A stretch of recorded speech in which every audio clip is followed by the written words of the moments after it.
Air इंडियाच्या भीषण विमान अपघातामध्ये गुजरातचे माजी मुख्यमंत्री विजय रुपाणींचं निधन। रुपाणी पत्नीला आणण्यासाठी लंडनला जात होते। अहमदाबाद विमान दुर्घटनेत महाराष्ट्रातील 7 ते 8 जणांचा समावेश। मुंबई, डोंबिवली, पनवेल, पंढरपूर, नागपूर, बदलापूरमधील कुटुंबांवर दुःखाचा डोंगर। यात काही क्रू मेंबर्सचाही समावेश। टाटा ग्रुपकडून मृतांच्या नातेवाईकांना 1 कोटीची मदत जाहीर। पीडित सर्व कुटुंबासोबत टाटा ग्रुप उभं। दुर्घटनाग्रस्त बीजे मेडिकल कॉलेजची इमारत बांधण्यासाठी मदत करणार टाटा ग्रुपची माहिती।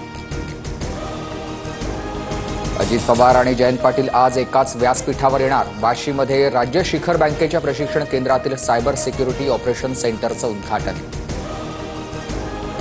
इम्तियाज जलील यांच्याविरुद्ध अॅट्रॉसिटीचा गुन्हा दाखल। संजय शिरसाट यांच्यावर जमीन हडपल्याचा आरोप करतानाच जातीवाचक उल्लेख केल्याचा आरोप। रत्नागिरीत राजापूर आणि चिपळूण वगळता इतर तालुक्याला निधी नाही। रत्नागिरी आणि राजापूरमधल्या कंत्राटदारांसाठी खैरात वाटप।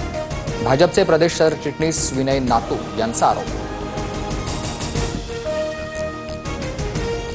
आदित्य ठाकरेंच्या वाढदिवसानिमित्त मुंबईत ठिकठिकाणी बॅनरबाजी। विमान दुर्घटनेमुळे वाढदिवस साजरा न करण्याचा आदित्य ठाकरेंचा निर्णय।